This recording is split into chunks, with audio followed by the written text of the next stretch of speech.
కేసీఆర్కు ఈటెల రాజేందర్కు మధ్య పాత బంధం చిగురించిందా?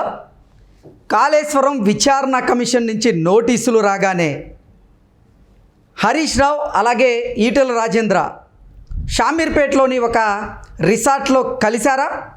కలిసి కేసీఆర్తో వారు ఫోన్లో సంభాషణలు చేశారా అంటే అవునని సమాధానం ఇస్తున్నారు టీపీసీసీ చీఫ్ అయినటువంటి మహేష్ కుమార్ గౌడ్. ఈ నేపథ్యంలోనే అసలు ఈ కాళేశ్వరం విచారణ కమిషన్ నుంచి నోటీసులు వచ్చిన తర్వాత ఏం జరిగింది, నిజంగా కేసీఆర్కి ఈటెల రాజేందర్కి మధ్య పాత బంధం చిగురిస్తుందా లేదా అనేది మనం పూర్తి స్థాయిలో విచారణ చేసుకుందాం. ప్రస్తుతం మనతో పాటు ఉన్నారు ప్రముఖ రాజకీయ విశ్లేషకులు, ప్రముఖ సీనియర్ జర్నలిస్ట్ డివిఎస్ గారు. సార్తో మాట్లాడదాం. సార్ నమస్తే. సార్ నమస్తే.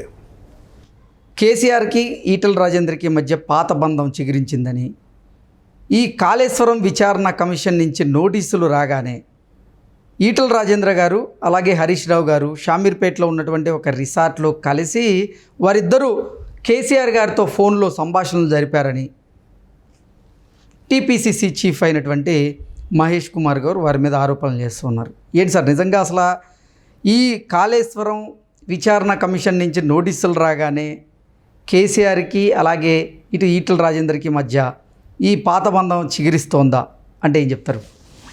అంటే ఇక్కడ ఈటెల రాజేందర్ కేసీఆర్ పాత బంధం చిగురించటం, లేకపోతే బీజేపీ బీఆర్ఎస్ ఇక్కడ కొత్త అల్లికలు చేరికలు. ఎందుకంటే అసలు బీజేపీ బీ టీం బీఆర్ఎస్ అని గతంలో పెద్ద విమర్శ. సరే, గతంలో ఎందుకు నిన్న మరి కవితే లేఖ రాశారు, ఏది బీజేపీలో విలీనం మరి బీఆర్ఎస్ గురించి ఆమె బయట పెట్టారు. తను జైల్లో ఉన్నప్పుడు ఆ ప్రతిపాదన వచ్చిందని, తను దాన్ని ససేమిరా వద్దన్నానని, బీజేపీ పైన రజతోత్సవ సభలో కేసీఆర్ ఒక మాట మాట్లాడకపోవటం ఆమె లేఖలో ప్రశ్నించారు. ఏదో ఆపరేషన్ కగారు గురించి మీరు ఏదో ఒక మాట అన్నారు కానీ బీజేపీ పైన మీరు ఇంకా బాగా విమర్శించుంటే బాగుండేది. అసలు ఎందుకు అక్కడ దాకా? నిన్న లేటెస్ట్గా చిట్ చాట్లో కవిత ఏమన్నారు, వాళ్ళన్నే బీజేపీ కోవర్ట్ అన్నారు. ఓకే, బీజేపీ నాయకుల హాస్పిటల్స్ ప్రారంభోత్సవానికి వెళ్ళింది ఎవరన్నారు? అంటే రేవంత్నేమో అదే ఎవరు కవితనేమో రేవంత్ కోవర్ట్ అన్నారు, మరి కేటీఆర్నేమో బీజేపీ కోవర్ట్ అంటున్నాం. అసలు ఈ కోవర్ట్లు ఎంతమంది ఉన్నారు బీఆర్ఎస్లో? ఏ ఏ పార్టీలకి ఉన్నారు? ఇప్పుడు ఈటెల రాజేందర్ కూడా బీజేపీలో ఉన్న కేసీఆర్ కోవర్టా? ఇప్పుడు ఆయన మరి సంప్రదింపులు జరపటం, లేకపోతే ఫోన్లో మాట్లాడటం, హరీష్ రావుతో కలవడం, అంటే ఈటెల రాజేందర్ గతం మరిచాడా? గతంలో కేసీఆర్ సీఎంగా మరి ఈటెల రాజేందర్ని ఏ విధంగా తొక్కాలని చూశారు, అణిచేయాలని చూశారు. అప్పట్లో తెలంగాణ వ్యాప్తంగా ఈటెల పైన సానుభూతి, ఏది ఈటెల రాజేందర్ కోళ్ల ఫారాలు, అతని భూములు, వాటన్నిటిని కొలిపించటం మామూలు హెరాస్మెంట్ కాదు. అప్పట్లో రాజేందర్ భార్య కూడా ప్రెస్ మీట్ పెట్టి కేసీఆర్ని తిట్టటం. అంటే ఎన్ని మాట ఈటెల కేసీఆర్ని ఫైర్ అయ్యాడు, అతన్ని గెలవనీయకుండా, ఎవరు ఈటెలను మళ్ళీ అసెంబ్లీకి రానివ్వకుండా. అసలు అసెంబ్లీలో రేవంత్ ముఖం చూడకూడదు, ఈటెల ముఖం చూడకూడదని కదా అప్పట్లో కేసీఆర్. ఇప్పుడు చూస్తాడంట. అంటే మళ్ళీ రేవంత్ మొత్తానికి ఈటెల కేసీఆర్ ఏకం చేశాడా ఈ నోటీసుల ద్వారా? నోటీసులు పంపారు సార్. కాళేశ్వరం కమిషన్ అదేంటి పీసీ ఘోష్ కమిషన్ అటు కేసీఆర్ని 5వ తారీఖు రమ్మని, హరీష్ రావుని 6వ తారీఖు రమ్మని, 9వ తారీఖు ఈటెల రాజేందర్ని రమ్మన్నారు. 3 రోజుల క్రితం హరీష్ రావు వెళ్ళి కేసీఆర్ని కలిశారు ఫామ్ హౌస్లో. ఏం మాట్లాడాలి ఏంటి, మరి కాళేశ్వరం కమిషన్ ఎలా ఎదుర్కోవాలి?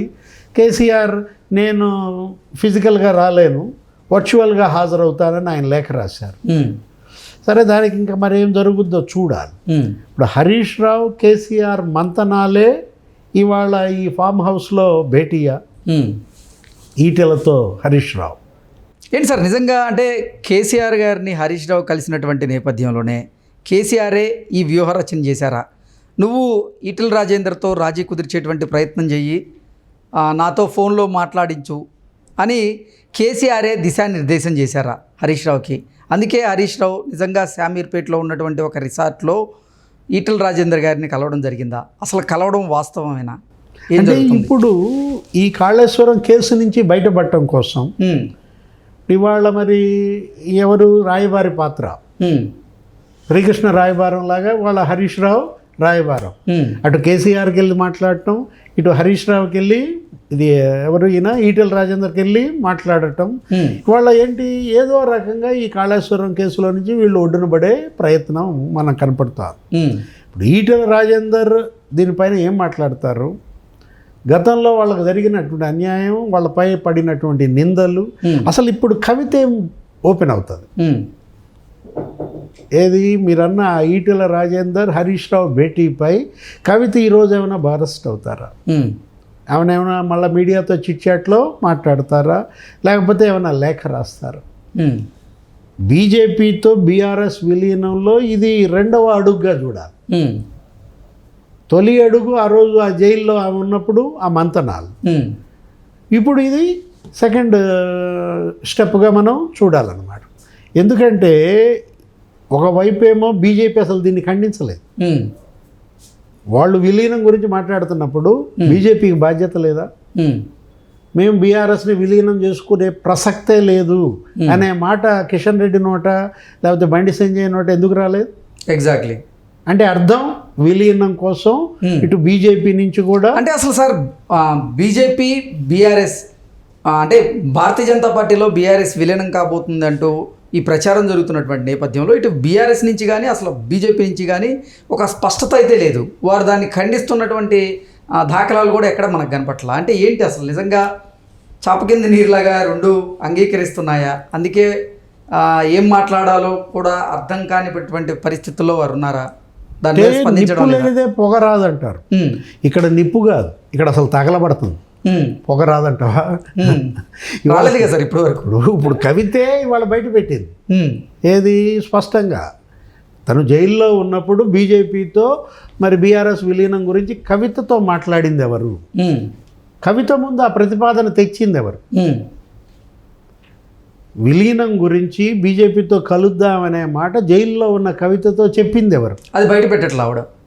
అంటే గ్రీకు వీరుడు, లీక్ వీరుడు, లేఖని లీక్ చేసింది ఎవరు? ఎవరా గ్రీకు వీరుడు అని ఆమె అడిగింది. మనం అడుగుతోంది ఏంటి, జైల్లో ఈ విలీన ప్రతిపాదన తెచ్చిన ఆ లీకు వీరుడో ఆ గ్రీకు వీరుడో ఆ రాజీ సూత్రధారి ఎవరు? ఆ విలీన పాత్రధారి కేటీఆర్. వాళ్ళన్ని వేళ్ళు ఎటు చూపబడుతున్నాయి? కేటీఆర్ వైపు చూపబడుతున్నాయి. అంటే కేసీఆర్ ఆదేశాలు లేకుండా కేటీఆర్ ఏమి ముందడుగు వేయడు. అసలు కేసీఆర్ మౌనం ఏంటి? ఇప్పుడు ఇవాళ కవిత రాసిన లేఖపైన నోరు తెరవడు, లేదు మరి కొడుకు కూతుర్ని ఉద్దేశించి అన్న మాట రేవంత్ కోవర్ట్ అని నోరు తెరవడు, లేదు కూతురు కొడుకును ఉద్దేశించి అన్న మాట ఏమని బీజేపీ కోవర్ట్ అని నోరు తెరవడు. ఇది డాడీ డాటర్ ఇష్యూ అన్నాడు కిషన్ రెడ్డి. కిషన్ రెడ్డి ఏమన్నారు? ఇది డాడీ డాటర్ ఇష్యూ అన్నాడు. లేకపోతే ఇది అన్నా చెల్లి ఇష్యూ అన్నాడు. అది కుటుంబానికి సంబంధించిన అంశం అన్నాడు. ఓకే, అసలు మీరెందుకు నోరు తెరవరు? ఎవరు? కిషన్ రెడ్డి విలీనం గురించి ఎందుకు మాట్లాడట్లేదు? అసలు ససేమిరా మేము విలీనం అయ్యే ప్రసక్తే లేదు అనే మాట అటు బీజేపీ అధిష్టానం నుంచి కానీ ఇటు రాష్ట్ర బీజేపీ నాయకుల నుంచి కానీ ఎందుకని వీళ్ళు తెలుగు కుట్టిన దొంగల్లా ఉన్నారు? కుట్టిన మాట వాస్తవం. అది కుట్టింది తేలా కాదు, అది వేరే విషయం.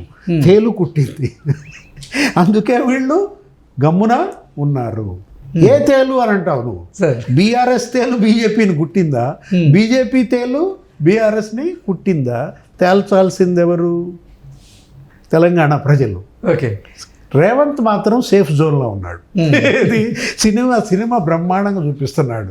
ఇవాళ తెలంగాణ ప్రజల ముందు బీజేపీ సినిమా నగ్నంగా చూపిస్తున్నారు, తెలంగాణ ప్రజల ముందు బీఆర్ఎస్ సినిమా నగ్నంగా చూపిస్తున్నాడు. ఏది? రేవంత్ రెడ్డి. వీళ్ళు కొట్టుకు చావడం మనకు అర్థం కావట్లా. ఈ కోవట్టుల గోల అసలు అర్థం కావట్లా. నాకు తెలిసి కోవట్లంతా ఉండేది కాంగ్రెస్లో. అట్లాంటిది మొదటిసారి కోవట్టులు లేని కాంగ్రెస్ చూస్తున్నాం. కోవట్టులతో ఓవర్ఫ్లో అవుతున్న బీఆర్ఎస్ బీజేపీని చూస్తున్నాం. Okay sir, thank you so much.